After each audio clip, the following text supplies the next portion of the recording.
नमो ज्ञानेश्वरा नमो ज्ञानेश्वरा। निवृत्ती उदारा सोपानदेवा। मुक्ताबाई नमो त्रिभुवन पावनी। आद्यत्रय जननी देवांची जयांचे केलिया स्मरण। होय सकळ विद्यांचे अधिकरण। तेची वंदो श्री चरण श्री गुरूंचे। ते नमस्कारोनी आता। न कर्मणा मनारंभा नैष्कर्म्यं पुरुषोष्णुते। न च संन्यसनादेव सिद्धिं समदे गच्छति। वाचोनी कर्मारंभ उचित न करिता सिद्धवत। कर्महीना निश्चित होई जेना। कैवल्य साम्राज्य चक्रवर्ती विश्वमौली ज्ञानोबाराय सकल ब्रह्मनिष्ठ गुरुजनांच्या परमकृपेने श्री भगवती ज्ञानेश्वरीच्या तिसऱ्या अध्यायाचा आपण विचार करत आहोत। अध्यायाच्या प्रारंभाला भक्तराज अर्जुनाने प्रश्न विचारला की निष्काम कर्मापेक्षा किंवा कोणत्याही कर्मापेक्षा ज्ञान सर्वश्रेष्ठ असेल तर मग आपण मला ज्ञानाचं महत्त्व न सांगता किंवा ज्ञानप्राप्तीचा प्रयत्न न सांगता कर्मण्येवाधिकार असते आपण मला कर्माची प्रेरणा का करता। आणि त्यातही क्षत्रियाच्या वाट्याला आलेलं अत्यंत भयानक घोर हिंसाप्रधान असणारं युद्ध नावाचं कर्म मला करायला सांगतात। एकीकडे कर्माची प्रशंसा करायची, दुसरीकडे ज्ञानाची प्रशंसा प्रतिपादन करायची। अशा प्रकारे एकाच वक्त्याने दोन दोन प्रकारची वाक्य वचन कथन करणं याला व्यामिश्र वाक्य असं म्हणतात। आणि जणू काही संमिश्र स्वरूपाचं वचन आपण उद्धृत करून माझ्या बुद्धीला मोहित करत आहात की काय असं मला वाटतं। म्हणून प्रभो, माझी बुद्धी शक्ती माझ्या अधिकाराच्या भेदाचा विचार करून एकच साधन मला निश्चित सांगा की ज्यामुळे मला श्रेयाची प्राप्ती होईल। आणि मग भगवंताने तिसऱ्या श्लोकापासून भक्तराज अर्जुनाच्या जी मनातली भावना त्याला उत्तर द्यायला प्रारंभ केला की अर्जुना, तू निष्पाप आहे। भगवंताचं बोलणं अर्जुनाचा अधिकार जाणून आहे अनघ। जो निष्पाप असतो तोच अध्यात्मज्ञानाचा प्राप्तीचा अधिकारी असतो। ज्याच्या मनामध्ये पाप करण्याची भावना असते तो अध्यात्मज्ञानाला ग्रहण करू शकत नाही, कारण ज्ञान अत्यंत शुद्ध आहे। आणि एखाद्या शुद्ध वस्तूला जर प्राप्त करायचं असेल तर त्याला ग्रहण करण्याकरता लागणारी योग्यतासुद्धा शुद्धच असावी लागते। उदाहरण सांगितलं म्हणजे लक्षात येईल। जर आपल्याला दूध एखाद्या पात्रामध्ये संग्रहित करायचं असेल तर ते पात्र पहिल्यांदा शुद्ध असावं लागतं। एखाद्या प्रसंगाला त्या भांड्यामध्ये एखादा आम्ल पदार्थाचा जर गुण राहिला तर तुमचं दूध कितीही शुद्ध असेल तरी पण ते नासल्याशिवाय राहणार नाही। तसं अंतकरणामध्ये पाप करण्याची वासना असेल तर तो अंतकरणाच्या अशुद्धीचा प्रकार आहे आणि शुद्ध असणारं ज्ञान त्या अंतकरणामध्ये राहू शकत नाही। पण अर्जुना, तसा तू नाही, म्हणून अनघ शब्द काय वापरला? तू निष्पाप आहे, अर्थात तुझ्या जीवनामध्ये पापच नाही। 18व्या अध्यायामध्ये ज्ञानोबारा म्हणतात, मनोनी बहुत पुण्य तुवा केले तेने धनंजया आजी शास्त्र राजा इला या झालाशी विषय। अर्जुना, अनंत जन्मामध्ये तू पुण्य संपादन केल्यामुळे गीता नावाच्या शास्त्राला आज तू विषय झाला, म्हणजे गीता नावाचं शास्त्र तुला प्राप्त झालं। पुण्याशिवाय ते प्राप्त होऊ शकत नाही। अनघ शब्द वापरला। या लोकामध्ये अर्थात कर्माचा अधिकार असणाऱ्या जनसमूहामध्ये दोन प्रकारची स्थिती आपल्याला पाहायला मिळते। निष्ठा शब्दाचे 2-3 अर्थ आहे। नितराम स्थिती त्यालाही निष्ठा असं म्हणतात, नियमपूर्वक राहणारी स्थिती त्यालाही निष्ठा असं म्हणतात। मग 2 प्रकारची तत्परता आपल्याला बघायला मिळते।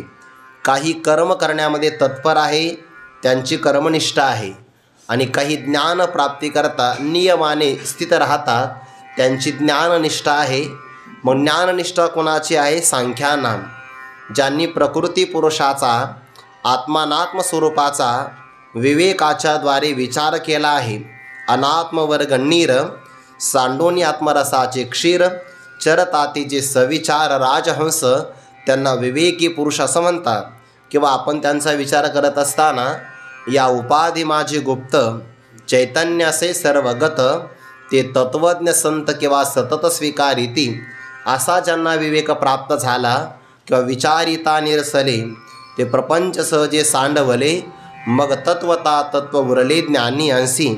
ज्यांना दुसऱ्या अध्यायामध्ये ज्ञानी असं म्हटलं किंवा ज्ञानोबा ज्यांना विवेकी असं म्हणतात. देखे विवेकी जे होती, ते दोही तेही न शोचती, जे होय जाय हे भ्रांती. म्हणून या अशा विवेकी पुरुषांची ज्ञानयोगाच्या द्वारे स्थिती मी सांगितली आहे. एषा ब्राह्मी स्थिती पार्थ, ही काय आहे? ज्ञानयोगेन सांख्यानाम ही अवस्था आहे. आणि कर्मयोगाच्या द्वारे होणारी कर्मनिष्ठा ती याच अध्यायामध्ये जनकांच्या उदाहरणाच्या द्वारे प्रगट होणार आहे. म्हणून ज्याचा जसा अधिकार असेल तशा प्रकारचे त्याला उपदेश करावा लागतो. आणि हे दोनही मार्ग अनादिकालापासून माझ्यापासूनच प्रगट झाले आहे, अर्थात या मार्गाचा प्रवर्तक मी आहे. म्हणून ज्ञानाची परंपरा सांगत असतानाही भगवंताने हा विचार सांगितला आणि कर्मयोगाची परंपरा सांगत असताना सुद्धा हाच विचार सांगितला.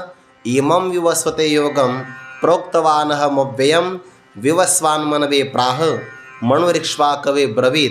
ऐसी परंपरा विस्तारिली आद्य हे गा. अशा कर्माचाही प्रवर्तक आणि सनकादिकांना उपदेश केला ज्ञानाचा प्रकार. या दोघांच्याही मार्गाचा प्रवर्तक मी असल्यामुळे माझ्यापासूनच हे मार्ग प्रवाहित झाले. जरी मार्ग दोन असेल तर साध्य मात्र एक आहे. शास्त्रामध्ये दोन प्रकारच्या मुक्तीचा विचार आला. म्हणजे मोक्ष दोन प्रकारचे आहे असं नाही सांगितलेलं बरं. मोक्ष एकच प्रकारचा आहे, पण त्याला प्राप्त करण्याची असणारी विलंबता किंवा तत्कालता यानुसार त्याची नावं दोन आहे. एक आहे क्रममुक्ती आणि दुसरा आहे सद्यमुक्तीचा प्रकार. जे विवेकी पुरुष असतात ते ज्ञानाचा आश्रय करून लागलीच मोक्षाला प्राप्त होतात, म्हणून त्यांना सद्यमुक्ती म्हणतात. आणि साधकजन निष्काम कर्माचा अंगीकार करून अंतकरण शुद्धी, वैराग्य प्राप्ती, सद्गुरूंची भेट, त्यांच्यापासून पुन्हा महावाक्याचा उपदेश, आत्मज्ञानाची प्राप्ती आणि मग मोक्षाला प्राप्त होतात. याला क्रममुक्ती असं म्हणतात. क्रममुक्तीमध्ये वेळ लागतो आणि सद्यमुक्तीमध्ये विलंब लागतच नाही. आणि दोन प्रकारचे अधिकार सांगितले.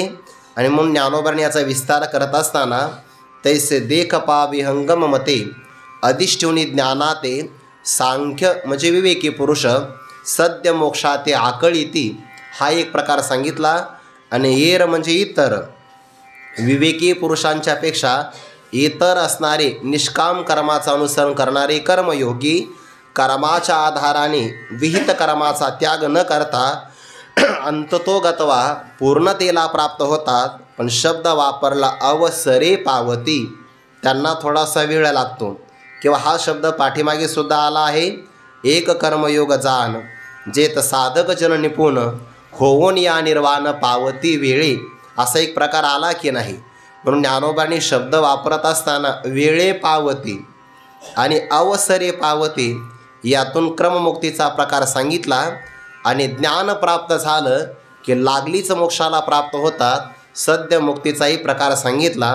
हे दोनही मार्ग माझ्यापासूनच अनादिकालापासून प्रगट झाले असं भगवंतांनी कथन केलं. म्हणून क्रमसमुच्चय देवांनी मान्य केलेला नाही. जर क्रमसमुच्चय जर समसमुच्चय जर असता, समसमुच्चय मान्य नाही केला, क्रमसमुच्चय मान्य केला आहे. समसमुच्चय जर मान्य केला असता तर भगवंताने उत्तरार्धामध्ये ज्ञानयोगाने सांख्य पुरुषांची निष्ठा आणि कर्मयोगाच्या द्वारे कर्मयोगी पुरुषांची निष्ठा दोन प्रकारच्या सांगितल्या नसत्या. म्हणून भगवंताने ज्या अर्थी ह्या वेगळ्या सांगितल्या याचा अर्थ समसमुच्चय मान्य नाही, क्रमसमुच्चय मान्य आहे. अगोदर निष्काम कर्म करा, अंतकरणाची शुद्धी प्राप्त झाली तर हा क्रमसमुच्चय आहे आणि तो शास्त्राला मान्य आहे. म्हणून भगवंताने ज्ञान आणि कर्म सोबतच करावे लागतात याचं खंडन केलेलं आहे. सोबत नाही करायचे, यामध्ये क्रम आहे. अगोदर क्रम आणि कर्म दोन शब्द वेगळे बरं. अगोदर कर्म करायचं आणि मग ज्ञानाला प्राप्त व्हायचा हा क्रम आहे, हा क्रमसमुच्चय. आणि काही म्हणतात सोबतच करा, समसमुच्चय मान्य नाही, हा एक प्रकार. आणि दुसरा प्रकार ज्ञान आणि कर्म हे परस्पराला पर्याय होऊ शकत नाही. एखादा व्यक्ती म्हणेल मी कर्म करेल, नाही कर्म जमलं तर मी ज्ञान संपादन करेल, असे हे परस्पराला विकल्प होऊ शकत नाही. कारण कर्माचं फल अंतकरण शुद्धी आहे आणि ज्ञानाचं फल म्हणजे वृत्ती ज्ञानाचं अहम ब्रह्मास्मी इत्याकारक वृत्ती ज्ञानाचं फल आवरणभंग आहे. आत्मस्वरूपाचं प्रकाशन करणं हे सुद्धा वृत्तीचं काम नाही. आवरणभंग हा वृत्ती एवढ्याच कामासाठी फक्त वृत्तीचा उपयोग आहे. मग दोन साधनाची जर फलं वेगळी असतील तर ते परस्पराला विकल्प किंवा पर्याय कसे काय होऊ शकतील.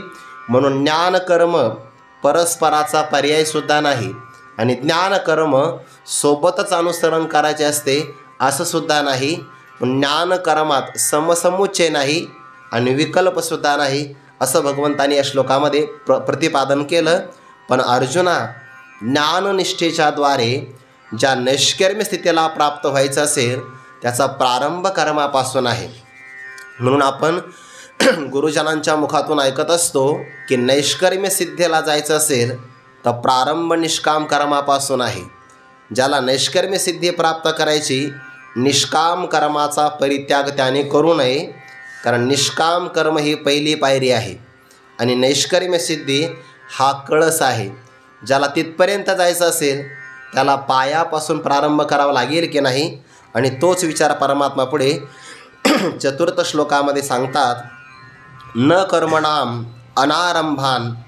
अनारंभात नैष्कर्म्यं पुरुषः अश्नुते न च संन्यसनात् एव सिद्धिं समदे गच्छति. भगवान म्हणतात, हे अर्जुना, पुरुष हा कोणत्याही प्रकारचा, पुरुष म्हणजे कोण, जो पुरुषार्थ संपादन करू शकतो त्याला पुरुष असं म्हणतात.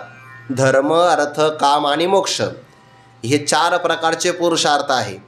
यांच्यामध्ये मोक्ष एव परमपुरुषार्थ हा, मोक्षालाच श्रेष्ठ पुरुषार्थ असं म्हणतात. आणि ज्याला तो पुरुषार्थ संपादन करता येतो नरदेहामध्ये आल्यानंतर त्याला पुरुष असं म्हणतात. बरं, या सगळ्या शब्दांचे अर्थ वेगवेगळे आहे. मनुष्य शब्दाचा अर्थ वेगळा आहे, नर शब्दाचा पण अर्थ वेगळा आहे. त्या न शब्दामध्ये न रमते विषयेषु, जो विषयामध्ये रमवान होत नाही त्याला म्हणतात नर.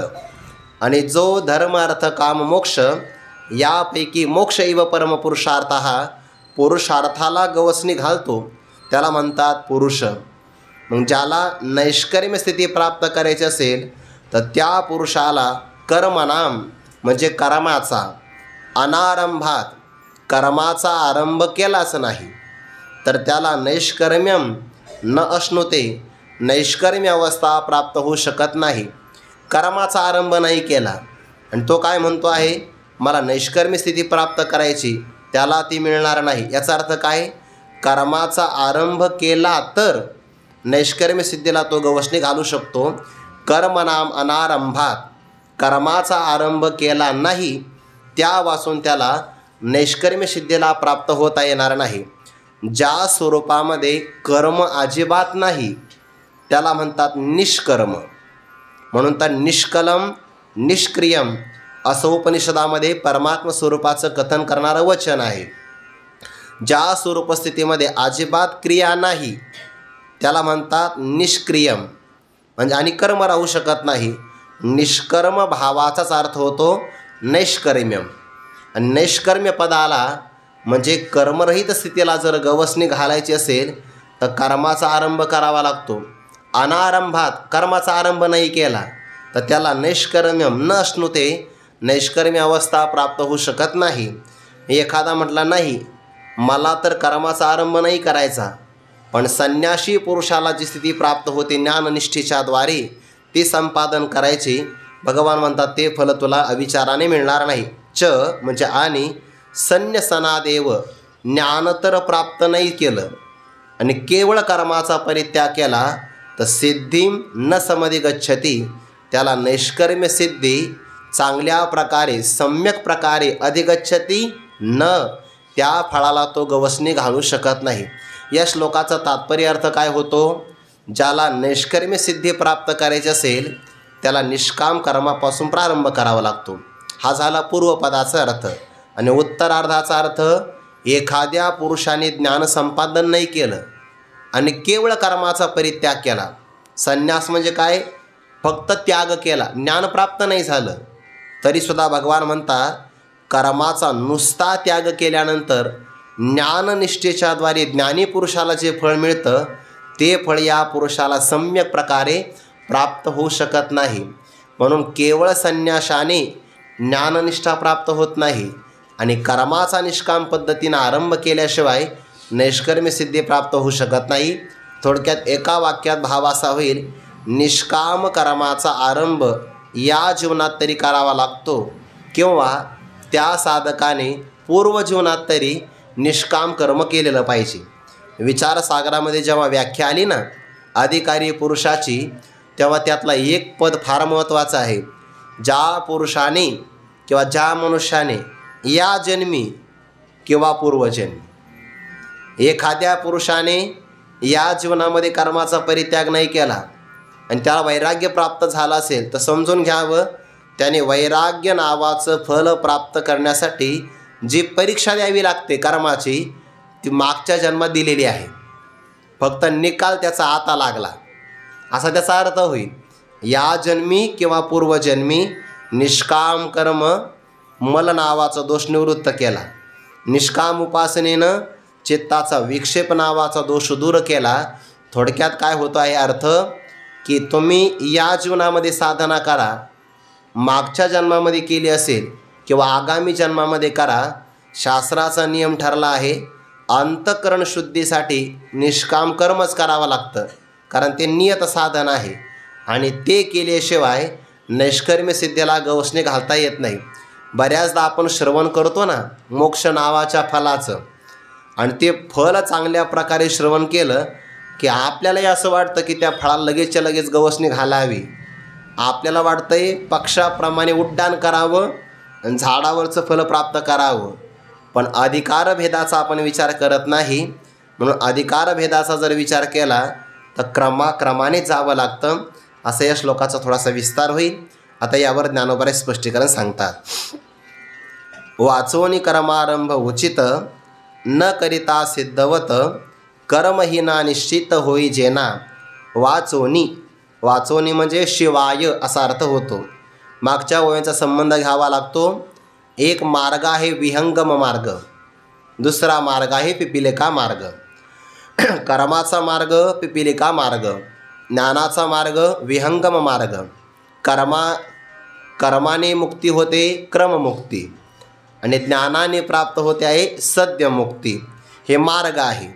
पण यासाठी मात्र त्या पुरुषाला ज्याला क्रममुक्तीने जायचं असेल, क्रममुक्तीने तो मोक्षाला जातो. क्रममुक्तीचंही साध्य मोक्षच आहे, पण त्याला विहित कर्माचं आचरण चांगल्या प्रकारे करावं लागतं. हे हातवटे शास्त्राने प्रतिपादन केले आहे. पण एखादा जर या मार्गाचा परित्याग करत असेल, म्हणजे विहित कर्माचं आचरण न करता मला ज्ञानीपुरुषाप्रमाणे व्हायचं असेल तर भगवान श्री ज्ञानोबा म्हणतात ते शक्य होणार नाही. ज्याला जायचं असेल याच मार्गाने जावं लागेल. आणि याशिवाय म्हणजे कर्माचा आरंभ न करता पुढे संबंध लागतो. वाचोनी म्हणजे याशिवाय जी हातवटी मागच्या ओव्यामध्ये सांगितली आहे ती परित्याग करून वाचोनी कर्मारंभ उचित कर्मारंभ न करिता. उचित म्हणजे योग्य. आता योग्य कर्म कोणता आहे? आपला वर्ण कोणता आणि आपला आश्रम कोणता. ब्राह्मण क्षत्रिय वैश्य शूद्र हे 4 प्रकारचे वर्ण आहे आणि त्यामध्ये ब्रह्मचर्य गृहस्थ वानप्रस्थ आणि संन्यास हा 4 प्रकारचा आश्रमाचा प्रकार आहे. वर्ण आणि आश्रमानुसार जी कर्म आपल्या वाट्याला आली आहे त्याला उचित कर्म असं म्हणतात. आणि या उचित कर्माचा विस्तार पुढे 18व्या अध्यायामध्ये आलेला आहे. ब्राह्मणाचं कर्म बहुतेक 9 प्रकारचं आहे, क्षत्रियाचं कर्म 7 प्रकारचं, वैश्य कर्म 3 प्रकारचं आणि केवळ सेवापूर्वीनं हे शूद्र कर्म 1 प्रकारचं. भारतीय तत्त्वज्ञानामध्ये ही जी वर्ण आणि आश्रमाची व्यवस्था आहे ही जोपर्यंत कार्यान्वित चांगल्या प्रकारची होत होती तोपर्यंत समाजामध्ये चांगल्या प्रकारची व्यवस्था नांदत होती. आणि ज्या काळामध्ये वर्ण आणि आश्रमाला छेद दिला गेला, आता आपण दुरावस्था जर पाहिली तर त्याचं कारणच हे आहे. वर्ण आणि आश्रम परंपरेला छेद गेलेला आहे. म्हणून शास्त्राने जोही व्यक्ती ज्याही वर्णामध्ये ज्याही आश्रमामध्ये असेल त्या वर्ण आणि आश्रम व्यवस्थेतून त्याचं उत्थान व्हावं आणि अंततोगत्वा तो मोक्षाला प्राप्त व्हावा याकरता त्याचा आश्रम, त्याची विद्या, शक्ती, बुद्धी, अधिकारभेदाचा विचार करून कर्माचे वाटणी केले आहे. एखादे घरामध्ये असणारे वडीलसुद्धा आपल्या संपत्तीचे वाटणी मुलांसमोर करतात. बापे जोडिले लेका वाटिले ते वाटतात. तसं सर्वांचा उपदेश करणारा वेद बाप आहे आणि त्या बापाने प्रत्येकाला कर्म वाटून दिलं आहे. आता वर्ण आणि आश्रमानुसार भांडणं निर्माण झाले, समाजामध्ये कलह निर्माण झाला आणि ते म्हणतात आम्ही हे कर्म करणार नाही, वेदाने आम्हाला त्याचा अधिकार का दिला नाही. तुम्हालाही तुमचा अधिकार दिला आहे, फक्त कळत नाही. म्हणून जो उचित कर्माचा परित्याग करतो त्याचा अंतःकरण शुद्ध होणार नाही, तर त्याला निष्कर्मी सिद्धीला कधी गवसणे घालता येईल. ज्ञानोबांचे वाक्य आहे, उचित कर्मारंभ न करिता चांगल्या प्रकारे कर्माचा आरंभ केलाच नाही किंवा योग्य कर्माचा स्वीकार केला नाही. आणि तो काय म्हणतो आहे, सिद्धवत. सिद्ध म्हणजे ज्ञानी पुरुष. ज्ञानी पुरुषाला जी अवस्था प्राप्त झाली ती मला संपादन करायची आहे. कर्माचा परित्याग करायचा नसतो, कर्म टाकायचं नसतं, कर्म सहज टाकले गेलं पाहिजे. मी कर्माचा त्याग करतो हा आग्रह आहे. कर्म सोडायचं नाही, कर्म सुटलं पाहिजे. सोडायचं म्हटलं की आग्रह आहे आणि सुटलं की ती सहज अवस्था आहे. ज्याप्रमाणे झाडाला एखादं फल परिपक्व झालं ना, ते तोडावं लागत नाही, ते आपोआप तुटत असतं. क्रियापद महत्त्वाचं आहे बरं. तोडण्यामध्ये क्रिया आहे आणि सहज तुटण्यामध्ये वाऱ्याचा प्रयोग आहे. परिपाकाची वेळे फळ देठे ना देठ फळे, न धरे तैसे स्नेह खुळे सर्वत्र होय. परिपक्व झालेलं फळ ज्याप्रमाणे सहज देठाला सोडून देतं, तसं ज्या पुरुषाला कर्म सहज सोडून देतं. फळली केळी उन्मुळे तैसी आत्मलाभे प्रबळे, जयाची क्रिया ढाळे ढाळे गळती आहे. त्या ज्ञानी पुरुषाचं कर्म आपोआप सुटतं, त्याला म्हणतात सिद्ध महात्मा. आणि सिद्धवत म्हणजे सिद्ध महापुरुषाप्रमाणे व्हायचं आहे. कुणाला? ज्याचा अजून ज्ञानाचा अधिकार नाही आहे, कर्म करण्यातच त्याचा अधिकार आहे आणि त्याला वाटतं की ज्ञानी पुरुषाप्रमाणे मला व्हायचं आहे. ज्ञानोबा म्हणतात, अरे कर्माचा आरंभ केल्या वाचून ज्ञानी पुरुषाप्रमाणे कर्महीना निश्चित होई जेना. जो कर्महीन झाला आहे, कर्म टाकलेला आहे, पहिल्यांदा त्याला कर्माचा आरंभ करावा लागेल. एखादा पुरुष कर्म परित्याग करतो आणि म्हणतो मला ज्ञानी पुरुषाप्रमाणे व्हायचं आहे. अरे ज्ञानी पुरुष म्हणजे कळसाच्या ठिकाणी आहे आणि तू तर अजून कर्महीन असल्यामुळे मंदिराच्या पायाजवळही नाही. तर कर्महीन पुरुषाला पहिल्यांदा कर्म स्वीकार करावं लागेल, कर्माचा उचित आरंभ करावा लागेल आणि मग जावं लागेल. ज्ञानोबा म्हणतात त्याला ज्ञानी पुरुषाप्रमाणे निश्चित होईजे ना, तो होणारच नाही. पुढे की प्राप्त कर्म सांडीजे ये तुलिनी निष्कर्म्य होईजे, हे अर्जुना वाया बोलीजे मूर्खपणे. ज्याला शास्त्र रहस्य कळालं नाही, ज्ञानी पुरुषांचं आचरण कळालं नाही, भगवंताचं तात्पर्य मनोगत लक्षात आलं नाही, अशा पुरुषाला बाल किंवा त्याला मूर्ख असं म्हणतात. तो अडाणी आहे. त्याला शास्त्राचं रहस्य कळणं आकलन झालं नाही. आता आत्मस्वरूपाच्या ठिकाणी क्रिया नाही, ते तर स्वभावे धनंजया नाही कोणीची क्रिया, मनोनी प्रवादतया नैष्कर्म्य ऐसा. आत्मस्वरूपाच्या ठिकाणी कोणत्याही प्रकारचं कर्म नाही, निष्कर्म आहे, म्हणून त्या निष्कर्म भावाला म्हणतात नैष्कर्म्य. मग आता आत्मस्वरूपाच्या ठिकाणी कर्म नाही, मग एखादा अडाणी पुरुष काय म्हणतो, माझ्या ठिकाणी शास्त्राने कर्म सांगितलं पण मग मी ते सोडून देणार, झाला मीही निष्कर्म झालो. अरे पण प्राप्त कर्म सांडलं आहे ना. एवढ्याच गोष्टीने कोणी निष्कर्म होऊ शकत नाही. एखादा व्यक्ती म्हणत असेल की मी कर्म सोडलं आहे, मी कर्म सोडलं आहे. अरे मी कर्म सोडणं असं म्हणणं सुद्धा कर्म केलं तर जमा आहे ना, कारण ते वाचिक कर्म झालं, तो वाणीनं बोलतो आहे ना. एखादा पुरुष म्हणतो ना मी आता फार शांत आहे, मी आता फार शांत आहे, हे म्हणणंच अशांततेचं लक्षण आहे.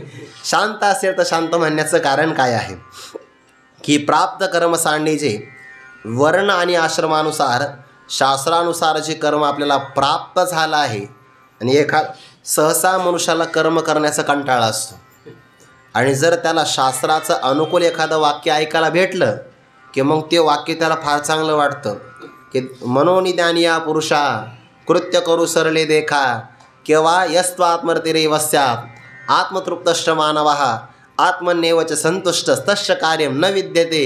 ज्ञानीपुरुषाला कुठलं कर्म आहे? अरे ज्ञानीपुरुषाला शास्त्रविधी आणि निषेध सांगत नाही तरीही ज्ञानीपुरुष कर्म करतात. ते त्यांचं कर्म सहज सुटलेलं आहे. पण या पुरुषाच्या मनात कर्माची भावना आहे, फक्त बाहेरून कर्म तो दाखवत नाही. दांभिक आचार आहे, हा मिथ्याचार आहे. आळशी पुरुष कर्माचा परित्याग करतो की प्राप्त कर्म सांडीजे प्राप्त झालेलं कर्म टाकायचं. हे वाक्य कोणासाठी आहे? प्राप्त कर्म सांडीजे प्रस्तुत अर्जुनासाठी आहे. प्राप्त कर्म कोणतं आहे? युद्ध नावाचं. आणि ते काय म्हणतात देवाला? भिक्षा मागता भली. देवा हे मला युद्ध नाही करायचं. अरे अर्जुना, क्षत्रियाला जे 7 प्रकारचे कर्म प्राप्त होतात ना, शौर्यम तेजो धृतीर दाक्षम युद्धेचाप्यपलायनम दानम ईश्वर भावश्च क्षात्रम कर्म स्वभावजम, यातलं 5वं कर्म आहे युद्धे अपलायन. युद्धातून पळून जायचं नाही, हे तुला प्राप्त कर्म आहे. कायमच 7ही कर्म प्राप्त होतील असं काही नाही. एखाद्या प्रसंगाला एखादा याचक आला की त्या प्रसंगाला प्राप्त कर्म कोणतं आहे? दानम. एखाद्यावर दंड लावायचा असेल तर ईश्वर भावम हे त्याचं प्राप्त कर्म आहे. त्या प्रसंगाला ते कर्म बदलतं. सांप्रत कालामध्ये प्राप्त कर्म युद्ध नावाचं. आता समजा एखादा साधक विद्यार्थी असेल तर त्याचं प्राप्त कर्म कोणतं आहे? ब्रह्मचर्य धर्म गोकावी अक्षरे, अक्षरांची सेवा करणं हे त्याचं प्राप्त कर्म आहे. ज्या प्रसंगाला जे कर्म प्राप्त झालं, एखादा पुरुष मला नाही सांडीजे मी कर्माचा त्याग करतो, मला व्हायचं नैष्कर्मी अवस्थेला प्राप्त, एवढ्याने होणार नाही. येथुलीने निष्कर्मी होईचे, एवढ्या गोष्टीने तो नैष्कर्मी अवस्थेला प्राप्त होतो का? किंवा कर्मापासून अलिप्त होतो. आणि एखादा असा प्रतिपादन करायचं असेल तर ज्ञानोबरा म्हणतात त्याचं बोलणं व्यर्थ आहे. हे अर्जुना वाया बोलीचे, हे अर्जुना तुझंसुद्धा बोलणं वाया आहे. तू काय म्हणतोय? देवा मी आता देश त्यागे जाईजे गिरिकंदर शेवीजे परिशस्त्र आता न धरीजे यावरी येणे माने दुर्धर जे याही होणी भोग सदर ते असतू येथवर भिक्षा मागता भली. हे प्राप्त कर्म सांडावं आणि भिक्षा मागावी. हे अर्जुना तुझंसुद्धा बोलणं व्यर्थ आहे आणि आडाणीपणातलं बोलणं आहे. मनुष्याने एक कर्म टाकलं का तर दुसरं कर्म करतच असतो. मग दुसरं चुकीचं कर्म करण्यापेक्षा चांगलं कर्म केलेलं बरं नाही का? ज्ञानोबारे उदाहरण देतात बघा. एका व्यक्तीने आपल्याजवळ शिदोरी घेतली, प्रवासाला निघाला. दुसऱ्या व्यक्तीने ते पाहिलं की याच्या मस्तकावर काहीतरी गाठोडा आहे, आपणही घेतलं पाहिजे. त्याला विचारलं किती शिदोरी? म्हणे 5 किलो. याने घेतला 5 किलोचा दगड. ओझं समानच आहे की नाही? शिळा का शिदोर्या दाटणे एक धनंजया जे वाहता विसावया मिळीचे ते घेपे. तसं विहित कर्म टाकलं तर तो चुकून निषिद्ध कर्म करणारच आहे. त्यापेक्षा विहित कर्म केलेलं काय वाईट आहे? हे अर्जुना वाया बोलीचे मूर्खपणे, हे अडाणीपणाचं बोलणं आहे. सांग बरं अर्जुना, या पुढच्या वयातला भाव असा दिसतो आहे, जोपर्यंत मनुष्याला एखादं साध्य प्राप्त करायचं असेल आणि ते साध्य ज्या निश्चित साधनाने नियत साधनाने प्राप्त होत असेल तर साध्य प्राप्त होईपर्यंत त्या व्यक्तीने त्या साधनाचा परित्याग करूच नाही. अंतःकरण शुद्धी नावाचं साध्य आहे ना, त्याचं नियत किंवा निश्चित साधन निष्काम कर्म आहे. जोपर्यंत अंतःकरण शुद्धी होत नाही तोपर्यंत कर्माचा त्याग करू नये. विक्षेप नावाचं साध्य विक्षेप निवृत्त करायचा, त्याच्यासाठी निष्काम उपासना हे साधन आहे. जोपर्यंत विक्षेप निवृत्त होत नाही तोपर्यंत निष्काम उपासना सोडू नये. आणि अंतःकरणामध्ये आत्मस्वरूपाच्या अज्ञानाचं आवरण आहे, ते भंग करायचं असेल तर अहम ब्रह्मास्मी त्याकारक वृत्ती ज्ञान आत्मज्ञानच प्राप्त करून घ्यावं लागेल. जोपर्यंत तुम्ही आत्मज्ञान प्राप्त करत नाही, आवरणभंगही तोपर्यंत होत नाही. हे सगळे नियत साधन आहे आणि नियत साधनं साध्य प्राप्त होईपर्यंत सोडायची नसतात. एकदा साध्य प्राप्त झालं ना, ती साधनच बरोबर आपल्याला सोडून देतात बघा, बरोबर सोडून देतात. म्हणून त्याला सहज त्याग असं म्हणतात. सहज कर्मेती झाली ब्रह्मार्पण. या सगळ्या सहज गोष्टी घडतात. अवस्था प्राप्त झाली की साधन प्रामाणिक आहे. तैसा आत्मसाक्षात्कार होईल देखोनी गोचर, ऐसा साधन हतीर हळूची ठेवी. तो सगळं ते सोडून देतो आहे. पुढे तशी उदाहरणाचे भाव दिसतात. सांग बरं अर्जुना, एका व्यक्तीला पहिलं तीराला जायचं आहे. नदीला पाणी आलं, पोहता येत नाही. पोहायला जरी आलं तरी फार धाडस गाजू नये बरं. वेग जर असेल तर लक्षात येत नाही आणि भोवरा असेल तर मग अजिबात हिंमत करू नये.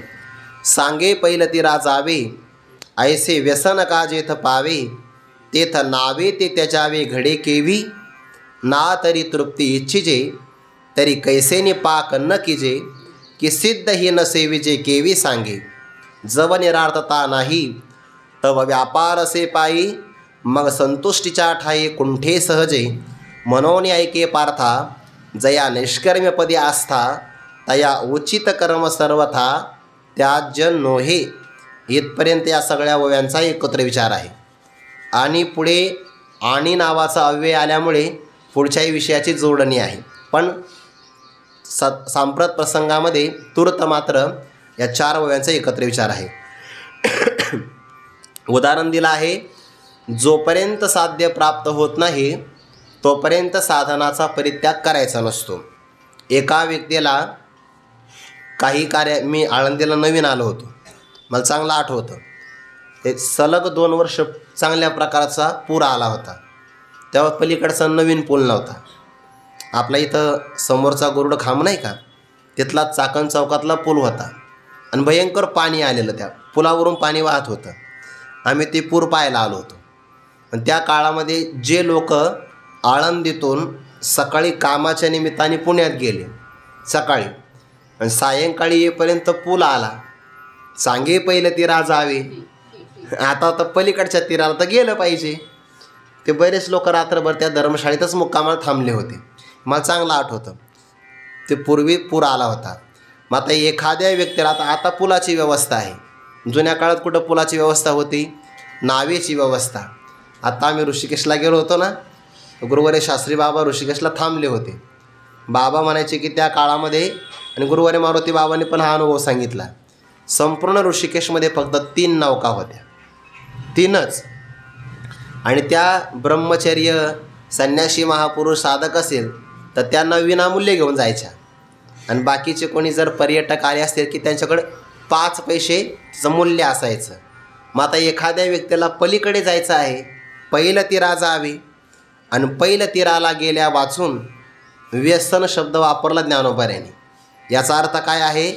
अलीकडच्या काठावर काहीतरी संकट आहे, आणि किंवा पहिलं तीराला जायचं आहे पण भयंकर पाणी आलेलं आहे, संकटच आहे.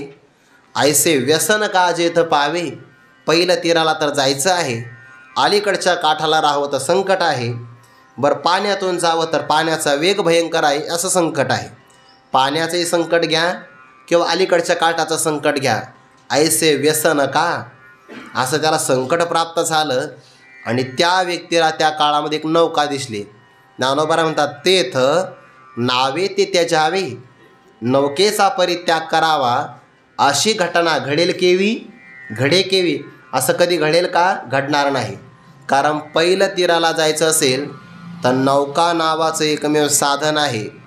आणि जर त्या पुरुषाने नौकेचा परित्याग केला तर तो पहिलं तीराला कधीच जाणार नाही, संकटाला प्राप्त होईल. तसं अंतःकरण शुद्धी नावाचं फल प्राप्त करायचं असेल तर त्याला कर्म नावाची नौका आहे. निष्काम कर्माचा परित्याग करता येणार नाही. मग आता नौकेचे भाव आपण अनेक घेऊ शकतो. कर्मालाही नौका म्हटलं तरी चालेल. सर्वं ज्ञानप्लवेनैव रुजिनं संतरिष्यसि, ज्ञानालाही नौका असं म्हणतात आणि संतांनासुद्धा नौका म्हणतात. बरं, भवतरावया उत्तम हे नाव भिजवणे दे पाव हात काही. फक्त त्यातला फरक असा आहे, सामान्य नौकेला पायाखाली घ्यावं लागतं तर ती नौका पहिलं तीराला घेऊन जाते, आणि संत नावाची नौका मस्तकावर घ्यावी लागते तेव्हा ती आपल्याला पहिलं तीराला पोहोचविते. जी जया सद्गुरु तारू पुढे, जे अनुभवाचे कासे गाडे, जया आत्मनिवेदन तरांडे आकळले. ज्ञानोबाने 7व्या अध्यायामध्ये हा विचार मांडला आहे. तिथं भगवंताच्या वचनावर ज्ञानोबांचं वार्तिक आहे. भगवान म्हणतात, दैवी ही शा गुणमयी मम माया दुरत्यया माम एव ये. माम एव मलाच. भगवान म्हणतात नुसतं तुलाच नाही, तुझ्यापेक्षा सुद्धा सद्गुरूला शरण गेले तर माम एव या पदामध्ये भगवान ज्ञानोबांनी जया सद्गुरू तारू पुढे असा विस्तार केलेला आहे. म्हणजे भगवंताची किंवा सद्गुरूंची शरणागती केली, संसार सागरातून तरुण जाता येतं हे उदाहरण झालं. सांगे पहिलं तीरा जावे, ऐसे व्यसन का जेथ पावे, तेथ नावे ते जावे घडे केवी. तिथं नावकेचा परित्याग करता येईल का? करता येणार नाही. तसं अर्जुना अंतःकरण शुद्धीसाठी कर्माचा परित्याग करता येणार नाही. दुसरं उदाहरण दिलं आहे, हे आपला अनुभवाचं आहे. ना तरी तृप्ती इच्छिजे. एखाद्या पुरुषाला तृप्तीची इच्छा आहे, मग तृप्ती कशाने प्राप्त होते? अन्न सेवन केल्यानंतर. मग जर आपल्याकडे अन्न सेवन करण्याचे प्रकार 2 आहे. ज्याला तृप्तीची अपेक्षा असेल, एकतर त्याने स्वतः स्वयंपाक करावा, आणि स्वयंपाक करायची जर इच्छा नसेल तर जिथं सिद्ध पंक्तीचं आमंत्रण असेल कमीत कमी तिथपर्यंत तरी गेलं पाहिजे. आज आहे बरं आपल्याला आमंत्रण. ना तरी तृप्ती इच्छेचे. पुढच्या ओव्या ऐकानंतर सांगतो कुठं आहे. ना तरी तृप्ती इच्छेचे. एखाद्या पुरुषाला तृप्तीची इच्छा आहे तरी कैसेनी पाक न केजे.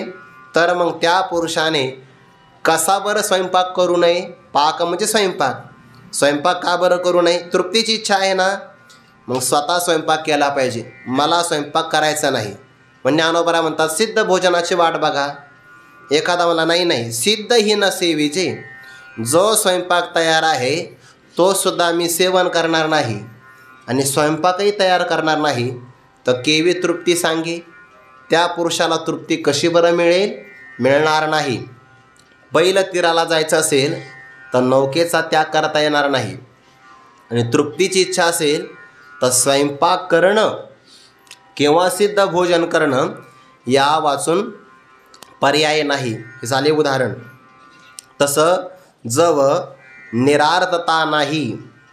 निरार्थता, आर्थता म्हणजे इच्छा, आणि निरार्थता म्हणजे इच्छा निघून गेलेली आहे. निरिच्छपणा त्याला म्हणतात. बरं, जोपर्यंत निरिच्छपणा, निष्कामता किंवा त्याला निराशा म्हणतात, ही अवस्था प्राप्त होत नाही तोपर्यंत व्यापार असे पाहिजे. व्यापार म्हणजे कर्म. मनुष्याला कर्म कुठपर्यंत करावं लागतं? जोपर्यंत त्याला इच्छा आहे. थोडक्यामध्ये कर्म करणं हे कर्तव्य आहे. कर्तव्य कुठपर्यंत आहे? प्राप्तव्य आहे तोपर्यंत. प्राप्त म्हणून तर त्याला प्राप्य, प्रापकता आणि कृतकृत्यता असे 2 शब्द शास्त्रामध्ये आलेले आहे. जोपर्यंत फल प्राप्त होत नाही तोपर्यंत प्राप्तव्य असतं, आणि प्राप्तव्याकरता काहीतरी करावं लागतं, त्याला कर्तव्य असं म्हणतात. जोपर्यंत परमात्मा स्वरूपाला जाणत नाही तोपर्यंत ज्ञातव्य असतं. हे सगळे शब्द आहे. जाणलं की ज्ञातव्य नाही, प्राप्त झालं की प्राप्तव्य नाही, आणि प्राप्तव्य नाही तर कर्तव्यसुद्धा नाही. मग कर्तव्य कुठं असतं? मनुष्याला क्रिया कुठपर्यंत करावी लागते? जोपर्यंत त्याला कोणती तरी इच्छा असते. विचारसागरामध्ये एक प्रक्रिया याकरता आलेली आहे. जीवाला आपण आनंद स्वरूप आहे हे लक्षात येत नाही. तो सुखाच्या प्राप्तीसाठी भ्रमाने विषयाची इच्छा करतो, आणि विषयाची इच्छा केली की त्याचं अंतःकरण चंचल होतं. चंचल अंतःकरणातून तो प्रयत्न करतो. मग विषय एकदा प्राप्त झाला की विषयाच्या प्राप्तीबरोबर त्याचं अंतःकरण होतं स्थिर. म्हणजे अंतःकरणाची वृत्ती झाली स्थिर, आणि त्या स्थिर वृत्तीमध्ये आत्मानंदाचं भान होतं. पण या सगळ्या गोष्टी एकदम होतात. विषयाची प्राप्ती, अंतकरणाची स्थिरता आणि स्थिर अंतकरणामध्ये आत्मानंदाचं भान, म्हणजे त्याला सुख प्राप्त होतं. आणि त्याला काय वाटतं, हे सुख मला विषयापासूनच मिळालं आहे. हे युगपत घडल्यामुळे ते वेग लक्षात येत नाही. थोडक्यात भाव काय आहे, जर मनुष्याला आतमध्ये आनंद मिळाला तर तो बाहेर आनंदाचा शोध घेत नसतो. म्हणजे आतमध्ये जर पूर्णता असेल तर त्याला बाहेर इच्छा होत नाही. उदाहरण दिलं तर लक्षात येईल. एखादा काठोकाठ पाण्याने भरलेला घडा असेल किंवा एखादा हंडा असेल, माठ असेल, आणि जर आपण तो मस्तकी धारण केला आणि प्रवास करू लागलो तर तो हिसळत नाही बघा, कारण तो काठोकाठ भरलेला आहे. आणि जर गळ्याच्या खाली असेल अर्धा भरलेला तर तो हिसळतो. तसंच आहे, ज्या व्यक्तीला पूर्णता प्राप्त झाली त्याच्यात कामना नसते, आणि ज्याच्याकडे अपूर्णता असते त्याला मात्र इच्छा असते. पण ज्ञानोबा म्हणतात, जोपर्यंत निरीच्छपणा, निष्कामता अंतकरणामध्ये येत नाही. निष्कामता केव्हा येते, पूर्णता प्राप्त झाल्यावर. जो मनुष्य 3 ढेकर येईपर्यंत जेवला आहे, खरं तर एकापर्यंतच थांबावं. आता तो पूर्ण जेवला आहे. जो पूर्ण जेवला तो पुन्हा मागणी करत नसतो, कारण तो आतून पूर्ण झाला आहे. तसं ज्याला आतून पूर्णता मिळाली आहे तो इच्छा करत नसतो. आणि जोपर्यंत हा निरीच्छपणाचा भाव प्राप्त होत नाही तोपर्यंत व्यापार असतो. जीवनातले 2 सिद्धांत पुढे सांगितले. निरीच्छपणा येत नाही तोपर्यंत व्यापार असतो, आणि एकदा संतुष्टी प्राप्त झाली की बघा, मग म्हणजे नंतर संतुष्टीच्या ठाई कुंठे सहजे. काय कुंठे सहजे, व्यापार कुंठे. व्यापार बंद पडतो असं मागचं पद घ्यावं लागतं. संतुष्टी कोणती घ्यायची, मग आत्मसंतुष्टी. त्या तृप्तीचे शास्त्रामध्ये आपलं पंचदशीमध्ये 2 प्रकार आले बघा तृप्तीचे. एक तृप्ती सांगितली सांकुशा, आणि दुसरी आहे निरंकुशा तृप्ती. विषये प्राप्त झाले की मनुष्याला समाधान होतं की नाही, त्याला वाटतं आपण आता तृप्त झालो. ही उपचाराची संतुष्टी आहे. आणि काही निरुपचार संतुष्टी जी आत्मप्राप्तीमध्ये होत असते. संतुष्टी कोणती घ्यायची, आत्मसंतुष्टी. यस्त्वात्मरतिरेव स्यात् आत्मतृप्तश्च मानवः आत्मनेव च संतुष्टस्तस्य कार्यं न विद्यते. ही एकदा आत्मसंतुष्टी प्राप्त झाली, मोठा लाभ प्राप्त झाला की मनुष्यांना लहान असणाऱ्या लाभाची अपेक्षा राहत नसते. ज्याला सार्वभौमपद मिळालं त्याला एखादा गाव मिळावा अशी अपेक्षा नसते. समुद्राची प्राप्ती झाली, जलाशयाची अपेक्षा नसते. तसं ज्याला आत्मलाभ प्राप्त झाला त्याला बाकीच्या लाभाची अपेक्षा नसते. यम लब्ध्वा च परम लाभम मन्यते नादिकम ततः यस्मिन् स्थितो न दुःखेन गुरुणापि विचाल्यते. जया आपणपे सांडूनी कही इंद्रिय ग्रामावरी येणे नाही, तो विषय न सेवी हे काय विचित्र येत. तैसे आत्मसुख पाहिले जयासे आपण पेचे फावले, तया विषय सहज सांडवले. मनोये काही. याला आत्मसंतुष्टी निरंकुशा तृप्ती म्हणतात. आणि निरंकुशा तृप्ती ज्याला प्राप्त झाली त्याला कोणत्याही प्रकारची इच्छा राहत नाही. न पारमेष्ट्यम न महेंद्र धिष्णम. 12व्या त्यातली कोई मला आठवत नाही आता. यो न हृष्यती न द्वेष्टी न शोचती न कांक्षती. न कांक्षती एक पदावर आहे बघा. जयापरो ते काही नाही, ते आपण पेचे आपल्या ठाई. जाहला या लागी जो काही आकांक्षण. आठवली ज्ञानोबांच्या कृपेने. जयापरो ते काही नाही, ज्या स्थितीच्या पलीकडे कोणतीच अवस्था नाही, आणि ती स्थिती आपलीच आपल्याला प्राप्त झाली. प्राप्ताची प्राप्ती. जयापरो ते काही नाही, ते आपण पेची आपल्या ठाई झाला, म्हणजे प्राप्ताचीच प्राप्ती झाली की नाही. म्हणून जो काही आकांक्षेना तो आकांक्षा करत नाही, म्हणजे इच्छा करत नाही, याला आत्मसंतुष्टी म्हणतात. आणि ही आत्मसंतुष्टी ज्याला मिळाली त्याच्या जीवनातले व्यापार सहज बंद पडतात. अगोदरच आपण ओवी पाहिली की फळली केळी उन्मुळे तैसे आत्मलाभे प्रबळे, जयाची क्रिया ढाळे ढाळे गळती आहे. म्हणून त्याचे कर्म हे आपोआप बंद पडतात. कर्म तो स्वतः बंद नाही करत. प्रारब्धवशामध्ये त्याच्याकडून कर्म घडू शकतात, अडचण ती नाही आहे. पण तो कर्माच्या बाबतीमध्ये त्याचा आग्रह नसतो. ते कर्म त्याचं आपोआप सुटून जातं. म्हणून मनुष्याच्या मनामध्ये इच्छा असेल तोपर्यंत त्याला कर्म करावं लागतं, आणि एकदा आत्मसंतुष्टी प्राप्त झाली की त्याला कर्म करावं लागत नाही. आता त्याच्याकडून कर्म घडेल तो प्रारब्धाचा भाग, पण त्याचं कर्म आपोआप बंद पडतं. मग संतुष्टीच्या ठाई कुंठे सहजे ही आत्मसंतुष्टी आहे. तिथं कर्म बंद पडणं त्याला निष्कर्म म्हणतात, आणि निष्कर्म स्थितीच्या भावाला निष्कर्मी अवस्था म्हणतात. शब्द फक्त भाववाचक आहे. म्हणून ऐके पार्था जया नैष्कर्म्यपदी असता तया उचित कर्म सर्वथा त्याज्य नोहे. म्हणून ऐक बरं अर्जुना, देवाला एखादा महत्त्वाचा विषय सांगायचा असेल ना तर देव पार्था शब्द वापरतात. संबंध आहे ना, अरे तो पृथापुत्र आहे, अर्थात माझ्या आत्याचा मुलगा आहे, तुझा आणि माझा संबंध जवळचा आहे, प्रेमाने सांगता देव. ऐक बरं अर्जुना, कुंती मातेचा स्वभाव आहे आणि तीच योग्यता तुझी आहे, त्यामुळं ऐक. म्हणून ऐके पार्था काय आहे, ज्या साधकाला, जया म्हणजे ज्या साधकाला नैष्कर्म्यपदी आस्था, हे पद आहे ना. मग मनुष्याने पद प्राप्त करायचे असेल ना तर उच्च पदाचीच अपेक्षा करावी, नाहीतर पदच प्राप्त करू नये. बाकीची पद विघ्न आहे बघा. महेंद्रादी पदे हे पद आहे ना, पद हे पद नाही. ब्रह्मादिक पदे दुःखाची शिराणी, महेंद्रादी पदे हे मात्र कलह निर्माण करणारे किंवा अधोगती करणारे आहे. मग एकच पद असं आहे की ज्या पदावर गेल्यानंतर पुन्हा माघारी यावं लागत नाही. म्हणून ते हिंदीमध्ये शब्द आहे बघा, एखादा व्यक्ती जर माजी झाला ना तर त्याला भूत शब्द लागतो, भूतपूर्व असं म्हणतात बघा. पद जाणं एवढं कठीण आहे, त्याला भूत शब्द लागतो, म्हणजे भूतकाळात जमा होतं, भूतपूर्व काही काही असेल तो शब्द. पद सर्वाश्रेष्ठ कोणतं, ज्या पदावर विराजमान झाला असता पुन्हा च्युत होण्याचा प्रसंग नाही, त्या हे नैष्कर्म्य पद.